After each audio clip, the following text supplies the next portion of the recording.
My dear students, so exercise number 2 of the preposition is just before you. Here you have to write appropriate preposition in the blank. The blank has been provided here.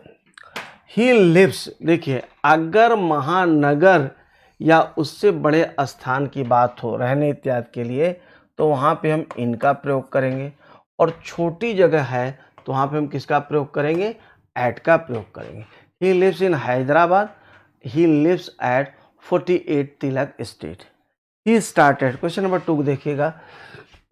अगर घड़ी के बजने की बात होगी, ठीक है, उसमें मैंने आपको लिखा था मे की बात हो, मे का बोध हो, को का बोध हो या कोई बोध ना हो, तो घड़ी के बजने के लिए हम एट का प्रयोग करते हैं, और मॉर्निंग, इवनिंग और आफ्टरनून के पहले हम इन द का प्रयोग करते हैं, in the morning. He hanged himself. उसने अपने आप को फांसी लगाया. किससे? With a piece of cloth. With का हम यहाँ पे प्रयोग करेंगे, with a piece of cloth. Question number 4. The portrait was painted, है ना. अब यहाँ पे के द्वारा का भाव निकला, पैसिव वॉइस है. By a famous artist.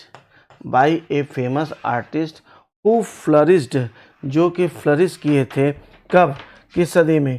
In the 16th century. जो काफ़ी मतलब 16th सेंचुरी में, 16वीं सदी में फ्लरिश किए थे, यानी बहुत ज़्यादा फले फूले थे. नंबर 5 में आएगा. I must start at dawn. At dawn. In the morning, in the afternoon, है ना, इन द इवनिंग, और डॉन डस्क और नाइट के पहले हम dawn noon night, noon night dawn dusk, इसके पहले हम एट का प्रयोग करते हैं, एट डॉन. ठीक है. I hope to reach the station. अब यहाँ पे देखिए, मुझे आशा है कि मैं स्टेशन एट द आउटसाइड. अगर हम बात करते हैं क्वेश्चन नंबर 6 की, तो यहाँ पे आप ज़रा देखिएगा. क्वेश्चन नंबर 6 क्या है? हम इसको दो तरह से लिख सकते हैं. हम चाहें तो लिख सकते हैं इन एन आर, या हम ये भी लिख सकते हैं विद इन एन आर. तो इन एन आर का मतलब होता है 1 घंटा पूरा होने पर, विद इन एन आर का मतलब 1 घंटा के भीतर. द चाइल्ड हैज़ बीन, दोनों चीज़ें संभव हैं. ठीक है. मैं जैसे आपसे कहता हूँ मैं 1 घंटे में आऊँगा या मैं 1 घंटे के भीतर आऊँगा, तो यहाँ पे ध्यान रखेंगे. The child has been missing, बच्चा गायब है. अब क्या है? समय से का बोध हो रहा है, इसलिए यहाँ पे यस्टरडे के साथ किसका प्रयोग करेंगे? हम सिंस का प्रयोग करेंगे. द कारवा मस्ट रीच इट्स डेस्टिनेशन. अब यहाँ पे क्वेश्चन नंबर 8 को देखिएगा. तो अगर हम बात करें कि सनसेट, तो अगर हम बोलते हैं कि सूर्यास्त तक पहुँच जाएगा तो बाय सनसेट हो जाएगा. सूर्यास्त के पहले पहुँच जाएगा तो बिफोर सनसेट हो जाएगा. मस्ट रीच मतलब सूर्यास्त. अब सूर्यास्त के बाद अवश्य पहुँचेगा, इसका कोई मतलब नहीं पहुँचना चाहिए. तो सूर्यास्त के पहले का भाव है, तो सूर्यास्त तक का भाव है, इसलिए यहाँ पे किसका प्रयोग करेंगे? बाय या बिफोर का. The mail train is due. अच्छा, फिर देखिएगा, घड़ी का बजना आया, तो घड़ी के बजने के लिए हम किसका प्रयोग करेंगे? एट. फिर से ध्यान रखिएगा, अगर हम मे का बोध निकलता है हिंदी में, या को का बोध निकलता है, या फिर कोई अर्थ नहीं निकलता है, तो हम क्या करते हैं? मॉर्निंग, इवनिंग और आफ्टरनून के पहले इंधा का प्रयोग करते हैं. नून, नाइट, डान, डस के पहले एट का प्रयोग करते हैं. घड़ी के बजने के लिए हम एट का प्रयोग करते हैं. दिन और तारीख के पहले हम आन का प्रयोग करते हैं, और मंथ और ईयर के साथ हम इनका प्रयोग करते हैं. विधिवत आपको पढ़ाया गया है. आगे देखिएगा. ही ट्रेवल्ड 30 किलोमीटर्स. उसने 30 किलोमीटर की यात्रा की. कितने देर में की? इन 2 आवर्स, 2 घंटे में की. Question number 11. ही रस्ड. अब जरा सा देखिएगा, माई रूम, वह मेरे रूम. अब आगे देखिएगा, तो अगर रूम में कोई आता है, रूम में का भाव होगा, तो ही रस्ड इनटू. जब बाहर से भीतर की तरफ गति होगी तो वहाँ पे किसका प्रयोग करेंगे? इनटू का. He rushed into my room panting for breath, मतलब हाँफते हुए उसने मेरे कमरे में प्रवेश किया. Question number 12. He does not leave his house. वह अपना घर नहीं छोड़ता है, मतलब घर से नहीं निकलता है. कब नहीं निकलता है? Before 9 o'clock. हम कहते हैं ना भैया ऐसा कि 9 बजे से पहले मैं घर नहीं छोड़ता हूँ. ठीक है, 9 बजे से पहले घर नहीं छोड़ता, इसका मतलब क्या हो गया? भाई 9 बजे तक खा पी करके फिर 9 बजे के बाद। तो ही डज नॉट, अच्छा होने के लिए कुछ भी हो सकता है। वो 9 बजे के बाद कहीं नहीं जाता, ये भी हो सकता है। वह 9 बजे ठीक कहीं नहीं जाता है, घर छोड़ता नहीं है, ये भी संभव है। तो होने के लिए जैसे भाव के अनुसार कई चीज़ें संभव हैं, ठीक है, क्योंकि आप इंग्लिश पढ़ रहे हैं और यहाँ पे भाई आप जैसे कॉमन सेंस में देखिएगा, मैं ये कहता हूँ भाई देखिए ऐसा कि मैं 9 बजे कहीं नहीं जाता हूँ क्योंकि 9 बजे मेरे बच्चे की क्लास होती है या मेरी अपनी क्लास होती है, तो एट 9 o'clock हो गया, ठीक है। मैं 9 बजे से पहले कहीं नहीं जाता हूँ, मैं इसलिए कि भाई नाश्ता वास्ता किए नहीं रहता हूँ, इसलिए 9 बजे से पहले मैं घर नहीं छोड़ता हूँ, तो बिफोर 9 o'clock हो गया।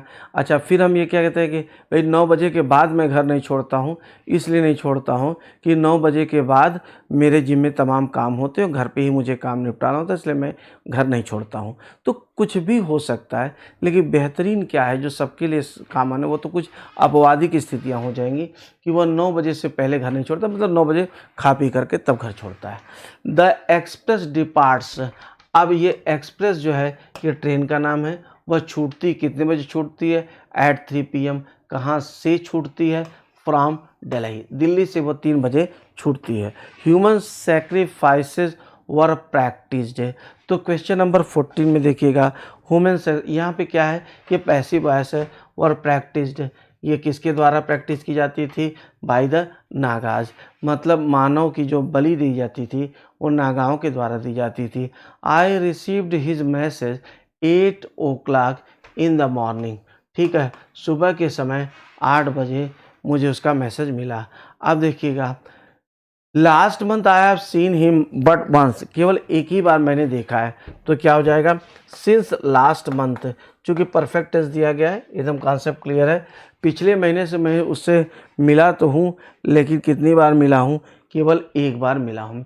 राइस दे हैड करी, अभी देखिए चावल उनके पास सब्जी भी थी, तो इसका मतलब क्या है कि बिसाइड्स, यहाँ पे जो भाव निकल के आ रहा है वो क्या है, चावल के अतिरिक्त उनके पास करी भी थी। दे हैड करी आल्सो भी हम कर सकते हैं, टू भी कर सकते हैं, इन एडिशन टू का भी प्रयोग कर सकते हैं। इन एडिशन टू का मतलब होता है के अतिरिक्त, ठीक, तो बिसाइड्स भी कर सकते हैं, इन एडिशन टू भी कर सकते हैं। The fever has taken a turn for the better, बस वही चीज़ फिर आ गई, समय से का बोध हुआ है, समय से के बोध के लिए पॉइंट का प्रयोग, पॉइंट ऑफ टाइम के प्रयोग के साथ हम सिंस का प्रयोग करेंगे। Question number 19, he has spent his life, उसने अपना जीवन बिताया है, तो महानगर है इसलिए यहाँ पे क्या हो जाएगा, इन Kolkata. I saw him felling a big tree, मैंने उसे एक बड़ा ट्री गिराते हुए देखा। अगर हम बात करते हैं सजीव की तो बाई हो जाएगा, और निर्जीव के मतलब हैचेट कुल्हाड़ी से, ठीक है, तो निर्जीव है इसलिए वेद का प्रयोग होगा। कम एंड सीट, आओ और बैठो, मी, तो मेरे बगल में बैठो, बाई हो जाएगा, हम मेरे बगल में बैठो, यहाँ पे बिसाइड हो जाएगा, दोनों चीज बाई और बिसाइड भी होता है। मेरे सामने बैठो, बिफोर मी हो जाएगा, ठीक है, मेरे पीछे बैठो, बिहाइंड, मतलब होने के लिए कुछ भी हो सकता है, लेकिन बेहतरीन क्या है आप ये बताइए, तो बेहतरीन क्या है, आओ मेरे बगल में बैठो, नहीं, अब ये भी हम कह सकते हैं मेरे सामने बैठो, बिफोर मी भी, मेरे आओ मेरे पीछे बैठो, ठीक है, ये भी हम कह सकते हैं। तो कुछ भी हो सकता है, लेकिन हमको जो चुनना है वो चुनना है the best, the most appropriate, तो बिसाइड और बाई का हम प्रयोग करेंगे। Nobody you knows the truth, यहाँ पे भाव है नो बडी, बट एक ट्रांसलेशन भी सीखेगा, इसका मतलब क्या है, nobody knows the truth but you, ठीक है, कोई भी सत्य नहीं जानता है लेकिन आप, मतलब आपको छोड़ करके कोई भी सत्य नहीं जानता है। किसी घटना की बात होगी। While I was in Delhi, जब मैं दिल्ली में था, ही वॉज इन मुंबई, दोनों महानगर है, इनका प्रयोग होगा। ही वॉज किल्ड, वह मारा गया, किसके द्वारा, भाव निकलना द्वारा, बाय द रॉबर, और किससे, with a hatchet, right. We shall stay 3 months, कहाँ, इन अमेरिका, हम अमेरिका में 3 महीने रुकेंगे।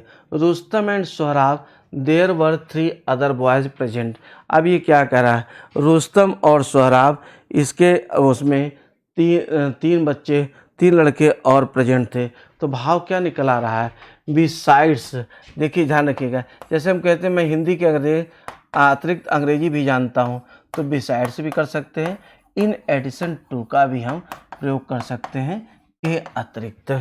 अब देखिएगा वही चीज़ यहाँ पर भी आ रही 27 में भी, besides A Ford he has a fiat car, मतलब क्या है, एक फोर्ड के अतिरिक्त उसके पास एक फिएट कार भी है, राइट। तो ये हमारा सामने दिया गया था, तो यहाँ पे हम किसका प्रयोग करेंगे, बिसाइड्स का प्रयोग करेंगे या इन एडिशन टू का प्रयोग करेंगे। यहाँ पे एक बात और मैं आपको दिला दूँ, let me remind you one very important thing, that these are the questions of Wren and Martin. If you go through the key, अगर आप इसकी की को देखेंगे, you will find something different, means क्या, कुछ एक आध चीज़ों में, जैसे इन्होंने केवल एक ही दिया है, मान लीजिए बिसाइड्स दिया है, तो आपको थोड़ा सा और बेहतरीन तरीके से करना है, बिसाइड्स भी हो सकता है, इन एडिशन टू भी दिया है, इन एडिशन टू भी हो सकता है, क्योंकि दोनों का मतलब के अतिरिक्त होता है। इसी प्रकार से तमाम चीज़ों को मैं उसमें और आपको एग्जॉस्टिवली बता रहा हूँ, ताकि आपको बात पूरी तरह समझ में आ जाएगा, क्योंकि की जो है that has not been written by Wren and Martin, that has been written by some other experts. Instead, अब आप इसको ये देखेंगे कि instead of going through the key, you have to understand all the questions clearly, and these questions are very important.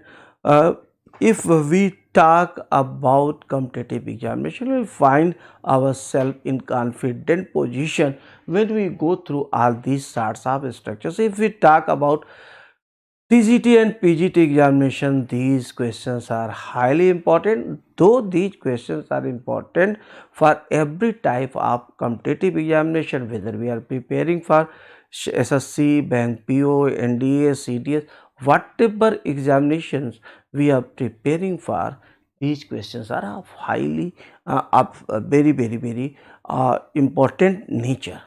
Thank you very much.